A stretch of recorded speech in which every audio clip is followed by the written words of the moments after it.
श्रावण महिन्यातील शेवटचा सोमवार दिनांक 2 सप्टेंबर रोजी येत असून अकोला शहर व जिल्हा परिसरात पारंपरिक कावड पालखी मिरवणूक व पोळा उत्साह साजरा होणार आहे। या पार्श्वभूमीवर जिल्हा पोलीस दल अकोला यांनी उत्सवादरम्यान कायदा व सुव्यवस्था राखण्यासाठी पोलीस बंदोबस्ताचे नियोजन केले असून सर्व त्या खबरदारीच्या उपाययोजना अंमलात आणण्यात येत आहेत। दिनांक 30 ऑगस्ट 2024 रोजी सायंकाळी पोलीस अधीक्षक श्री बच्चन सिंग यांनी माननीय जिल्हाधिकारी श्री अजित कुमार, महानगरपालिका आयुक्त सुनील लहाने तसेच कावड पालखी मिरवणुकीचे संयोजक यांच्या समवेत अकोला शहरातील पालखी मिरवणूक मार्गाची संयुक्त पाहणी केली। नागरिकांना आवाहन करण्यात येते की कावड पालखी मिरवणुकीमध्ये तसेच शहरातील विविध मार्गावर कावड धारकांचे स्वागत करताना प्रशासनाने आवाहन केल्याप्रमाणे वाहतूक नियमांचे पालन करावे। विशेष करून ज्या ठिकाणी वाहतूक वळवली जाणार आहेत व जे मार्ग वाहतुकीसाठी खुले आहेत त्याच मार्गाने वाहनांचे मार्गक्रमण करावे।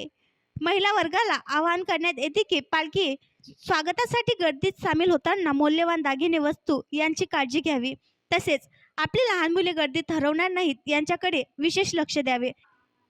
या संदर्भात नागरिकांना काही अडचणी असल्यास त्यांनी बंदोबस्तावर तैनात पोलिसांशी संपर्क करावा आणि डायल 112 या क्रमांकावर कॉल करावा। अकोला जिल्ह्यात प्रथम श्रावण सोमवार दिनांक 5 ऑगस्ट 2024 ते चौथा श्रावण सोमवार दिनांक 26 ऑगस्ट 2024 या चारही श्रावण सोमवार निमित्त आयोजित कार्यक्रमांना नागरिकांकडून पोलीस प्रशासनाचे बंदोबस्त नियोजनास उत्तम प्रतिसाद व सहकार्य मिळाले आहे। पोलीस प्रशासनाद्वारे आवाहन करण्यात येते की नागरिकांनी दिनांक 2 सप्टेंबर 2024 रोजी येणारे 5व्या श्रावण सोमवार निमित्त आयोजित कावड पालखी मिरवणूक उत्सव साजरा करताना इतरांच्या भावना दुखावणार नाहीत तसेच सर्व धर्मभाव व सामाजिक ऐक्य अबाधित राहिल्याची जाणीव ठेवून पोलीस प्रशासनास सहकार्य करावे। पोलीस दलातर्फे अकोला शहर कावड पालखी पारंपरिक मार्गावर चोख बंदोबस्ताचे नियोजन करण्यात आले असून या पार्श्वभूमीवर राजराजेश्वर मंदिर परिसरात ते गांधीग्रामपर्यंत सेक्टर पेट्रोलिंग करिता पोलीस मनुष्यबळ व वाहने तैनात करण्यात आलेली आहेत। मिरवणूक मार्गावरील सर्व आवश्यक त्या ठिकाणी वाहतूक नियंत्रण व नियमन याकरिता वाहतूक पोलीस अंमलदारांची नेमणूक करण्यात आलेली आहे।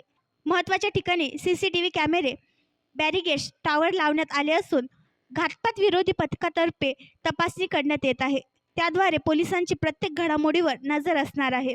सदर कावड बंदोबस्ताकरिता शहरात 1 अप्पर पोलीस अधीक्षक, 4 उपविभागीय पोलीस अधिकारी, 14 पोलीस निरीक्षक, 36 सहाय्यक पोलीस निरीक्षक, उपपोलीस निरीक्षक तसेच 749 पोलीस अंमलदार व 800 होमगार्ड, 4 जलद प्रतिसाद पथक, 8 स्ट्रायकिंग फोर्स यासह 1 कंपनी तैनात करण्यात आलेली आहे।